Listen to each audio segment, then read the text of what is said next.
Hello, my name is T.G. Trooper, and with me today is Karen Skinner, the author of... Gods of Outrageous Fortune and the Fireflight Initiative. Okay, that's great.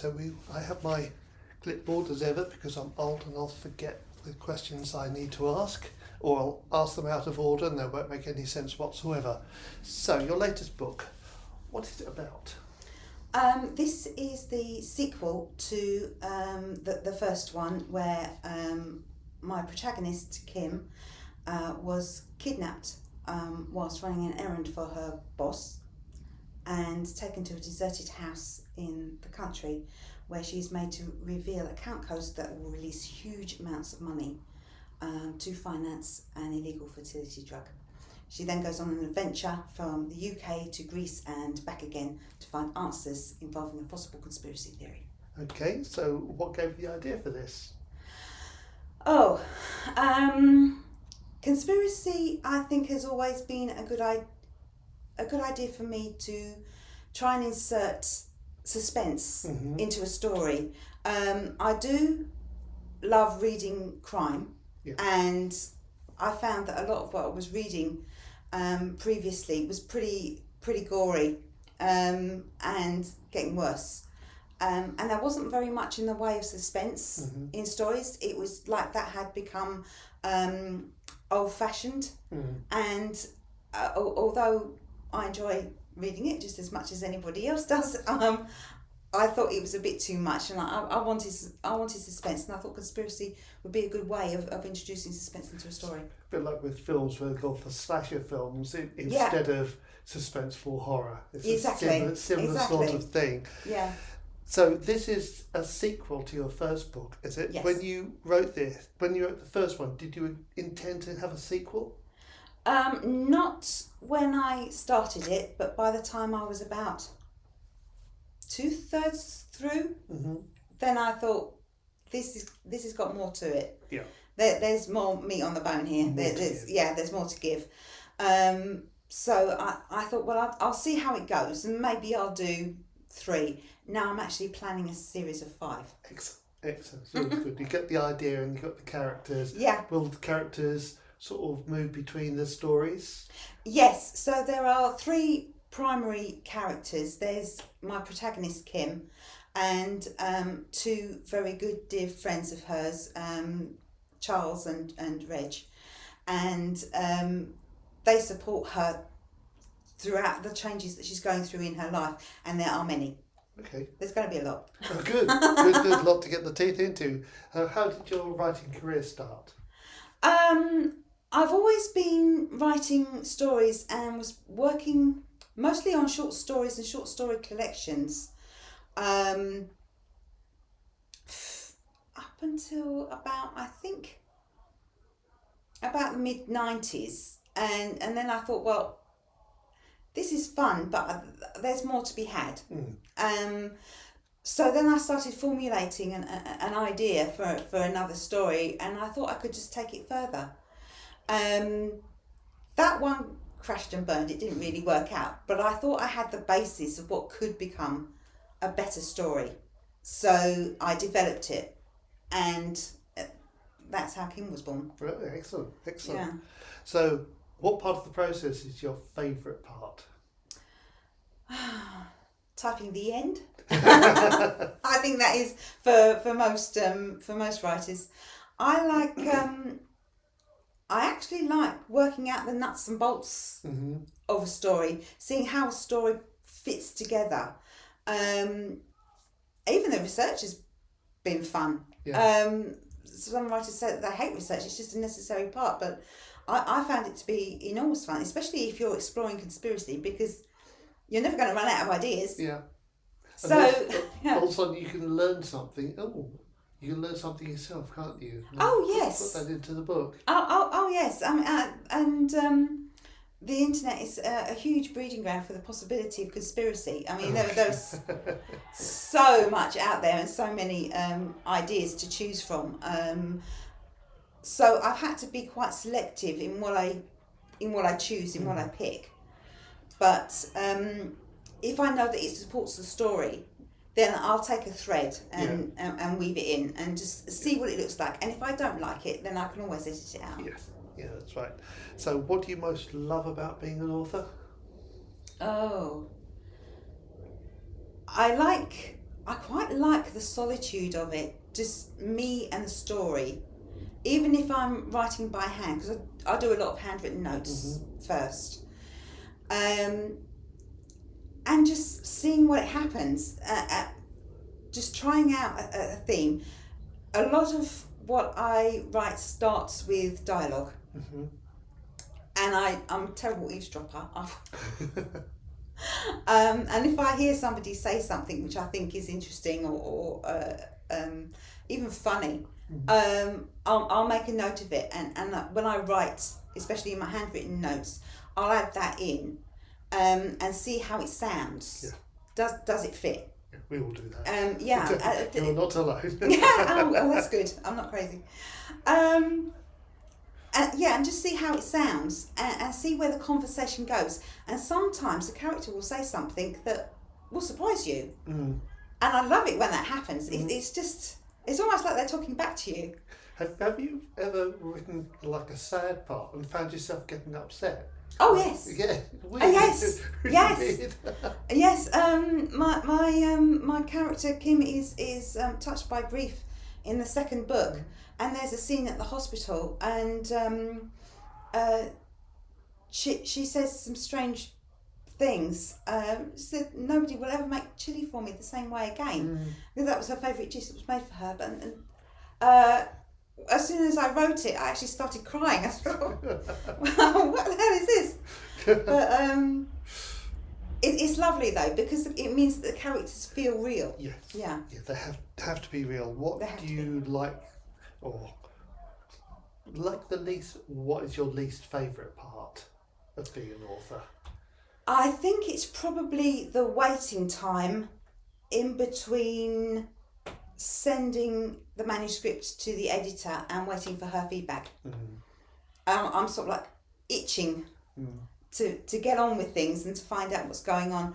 I don't read fiction while I write. Right. I read a lot of other things, biography and history, and especially Greek history and mythology, because they feature heavily in the books. So I'll catch up on my reading at that time, and I'll also allow myself permission to go back to reading fiction whilst I'm waiting for that feedback. But it's a pregnant pause in what feels like a very long delivery. So when you're writing, do you ever get writer's block, and if so, how do you deal with it? I've only had an experience of writer's block once, and I found that the best thing to do was just to leave a space in the manuscript and come back to it. Just move forward, move past it, write something else, or take a break, and maybe write a short story, and come back to the bigger work, and see how that feels afterwards. And when I did, I found that I needed to make a divergence in the story to get to where I wanted to be, which meant a minor rewrite. But that was necessary to move the story forward. Yeah. And once I'd done that, then I was back on track again. Yeah. Exactly. But I think sometimes you need to give yourself a break and come back to it with fresh eyes. Yeah. And then you can see where you're stuck. Okay, so take us through a typical day in your writing life. How many hours a day do you write? I am so undisciplined. I could not give you a straight answer to that question. I can't. No. That's honest then. What I try to do when I'm in a writing mood is, once I have a stack of handwritten notes, then I'll sit down at the computer and start putting them in chronological order and start formulating them.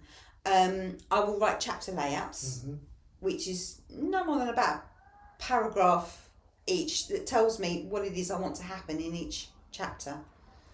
How that all links together is organic, and I'm not going to know how the component parts fit until I actually start formulating, until I actually start writing it. So if I have the house to myself, that means I also have the computer to myself, Yeah. and I can dedicate as much time as I like to reordering if necessary, and putting those aspects of the story into the right places, and moving the story on, and then just typing up and seeing where it takes me. If I do have the house to myself, then I can usually do probably 2 or 3 hours at a stretch, but not usually more than that. I tend to be more productive working in short bursts. Okay. So how do you come up with the names of your characters? Kim was quite easy as my primary protagonist to come up with, because a big influence for me was the film Vertigo, which stars Kim Novak and James Stewart. Mm-hmm. And we follow Madeline, played by Kim, through the story of the film as she tries to find out the truth of a situation. She tries to find out the truth of what happened. And during that process, she becomes someone else. Right. And I thought that was a fascinating idea. Thought quite interested in the idea of someone having to become someone else to get to the truth. Mm-hmm. And my protagonist does the same. So she was quite easy to name. Her husband is called Nick. I actually based him on a Latter-day Saint of the Greek Orthodox Church, St. Nicodemus, because he has those characteristics. He has that personality, and he is her anchor. He is her safe place. Others are based on people that I've known or met, and I've adapted and changed their names to save the guilty and the innocent. Oh, that's right. I've had people say to me, "That's not me, is it?" It's not me. No, it's not you. It just so I try now to never use names of people I know. I don't unless I have permission. But most people are very happy. And it's like, "Oh, am I a villain? Am I a bad guy?" I said, "No." I have a mad cat lady in one of my books, and I used a variation of my sister's name. How did you feel about that? She thought it was hilarious. Brilliant. What's the best investment you've made as a writer? The best investment, I would probably. I think I would have to go with another writer here and agree with her. Perhaps the best investment that anybody can make as a writer is a good quality chair. Because if you're sitting down at the computer or you're sitting down at your typewriter, and you've committed yourself to at least an hour or 2 hours worth of production, good solid work, you're wasting your time if you're going to give yourself back problems. Yes, that's right.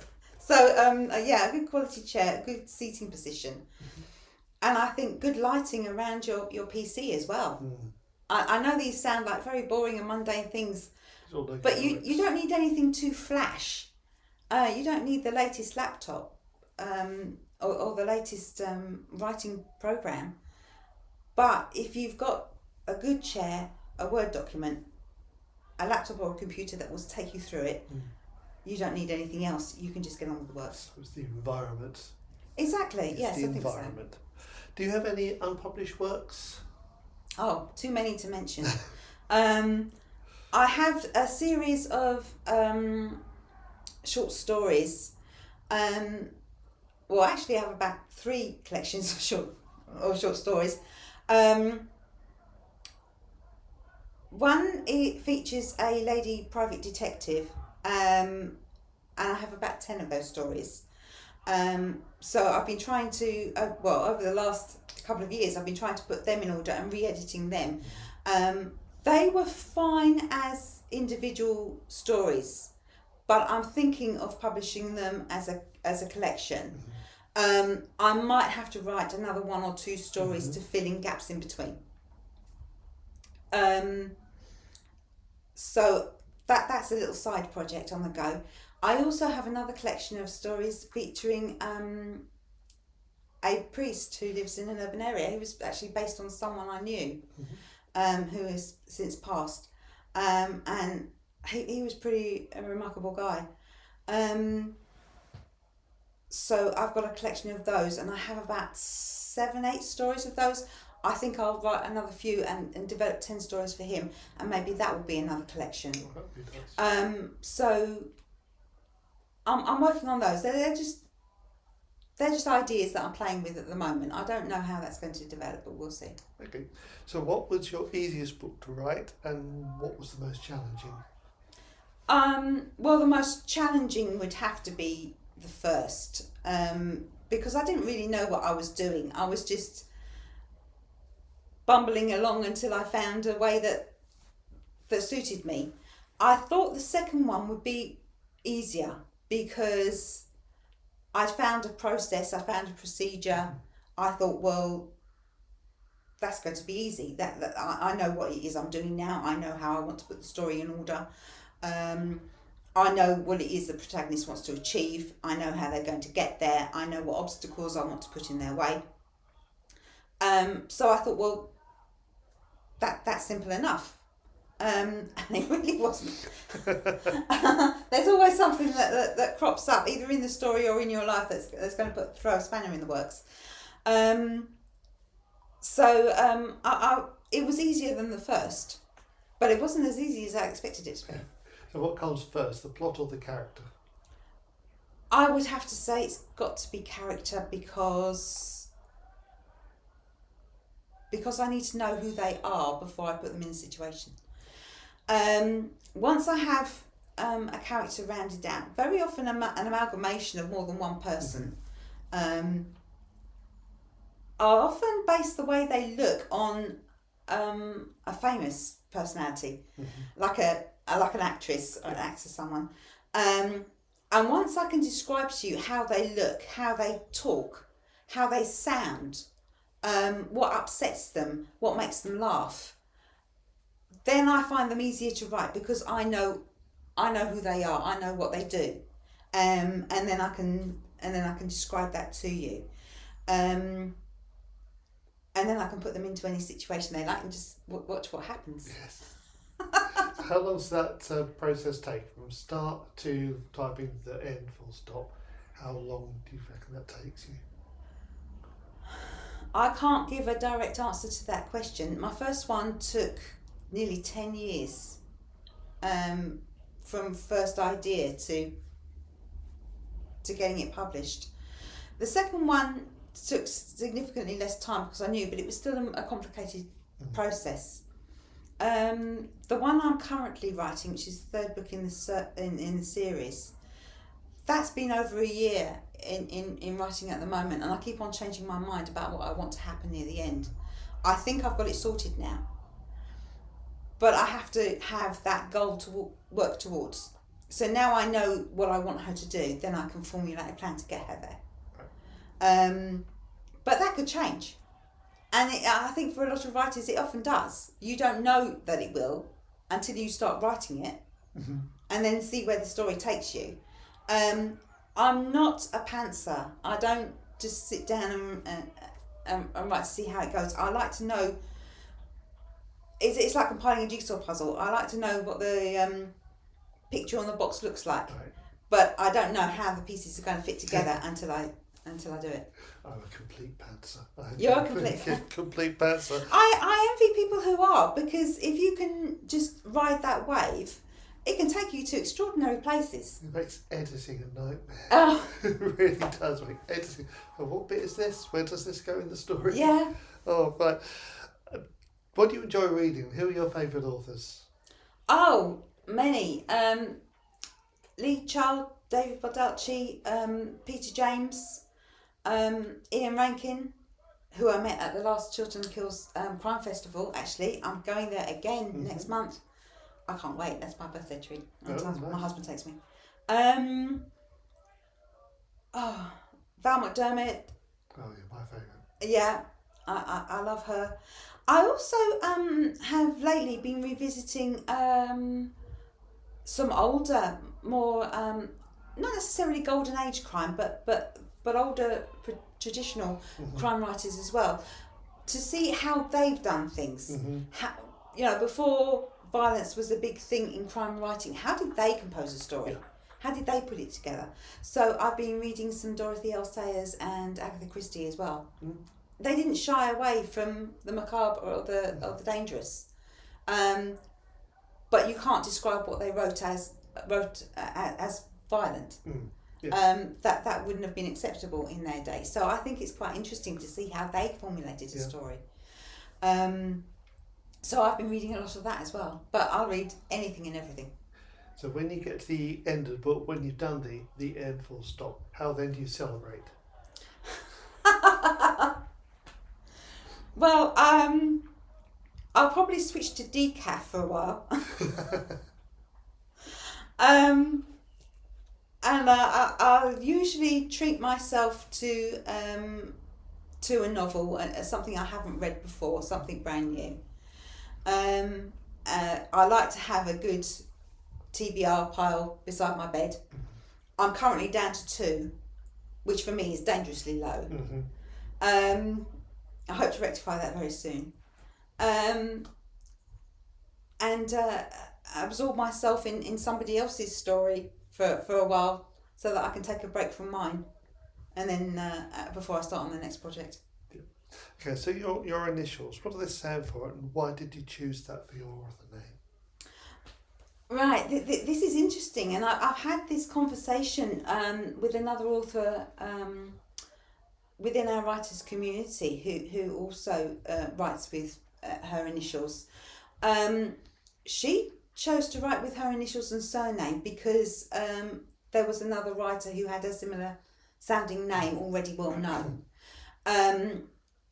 My name is Karen, and I thought Karen Skinner sounded a little bit too much like Karen Slaughter.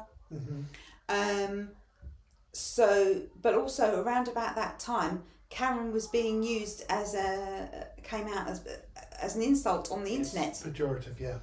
And I think we owe a huge apology to any man named Walter who's had his name shortened to Wally over the last 50 years, because I now know what it feels like. Would you buy a book from a Karen? I don't see why not. Yeah, but I wasn't sure. And so if the name is being used in a different way, I thought maybe it would just be safer to be KL Skinner. My name's pretty boring, but it's KL Skinner. It's a little bit more mysterious than Karen. Somebody said to me the other day, quite a successful author, said that the best pen names have 4 syllables. So KL Skinner fits. Oh, I didn't know that. No, I didn't. Oh, brilliant. Well, I'm pleased I chose it. Yeah. How do you do your research? Books, internet? Internet's a good starting point, and that gives me a lot of ideas, and I make a lot of notes while I'm perusing, or I print out a lot of stuff that I want to review. I don't go on that exclusively. A lot of it contradicts itself. Yeah. And you can't rely on the internet. Just because it has the latest information doesn't mean it has the most accurate information. Exactly. Yeah. So I usually take what I think I want or what I'm likely to use, review it and reread it in my own time and edit that, then take that to the library or to reference books and see what matches and what doesn't. If I can find a continuation or a correlation between what that is on the internet and what is in a textbook, then I'll find it useful and I might use it. If I don't, then I'll discard it. I don't want to use the internet as it's the only resource. No. So, how much of you is in the books? Oh, I'm in every character. Yes, a lot. Kim's anxiety, her nervousness, her stubbornness and bloody mindedness, that's all there. Her love of chili is actually comes from my eldest, Chloe. Nick is very much my husband, so I filled in the gaps with him. Also, side characters, although you can you can make up a lot from the people around you, from the people you know, and base your characters on people you know very well. There are always going to be gaps. Yeah. And I think we can't help but fill in those gaps with parts of ourselves. We will anyway. So, yeah, there's a determination in her friends. There's a need to keep her safe and happy that comes from her friends, and that's in me as well. So, yeah, I'm all over. Okay, who are your literary influence, and what book would you have liked to have written? Oh, The Handmaid's Tale by Margaret Atwood. I mean, talk about making conspiracy real. I mean, that takes an imagination that you can get anywhere else. Another book of hers, which I think is quite underrated, is Blind Assassin, which I actually read before The Handmaid's Tale. Right. And I thought that was absolutely brilliant. A story within a story. It was complex and yet they were still distinct, even though they wove together wonderfully well. I love all the crime writers. Obviously, Val McDermid is very hot on precise details. I know that she has a friend who is a pathologist, and all of those details are very precise and very exact. So you don't get any Hollywood nonsense written in. It's very real. And she was a crime reporter for years. Absolutely, so yeah, was yes. Brought at the sharp end of it. Yes, Yeah. yes. So when I read something that is what I describe as Hollywood nonsense, it would take a lot for me to carry on reading, but I get fed up with that very quickly. Just because you see it in a film doesn't necessarily mean that you want to read it in a book. Yeah. It doesn't translate back. Yeah, some things do, some things don't. Yeah. And I think you need an aspect of realism. But if you believe in who the characters are, it will be real anyway. Okay. Yeah. So finally, where can people buy your books? Oh, I have a website which is due to close soon, but it will be reopening with a new one. So that's klskinnerauthor.com.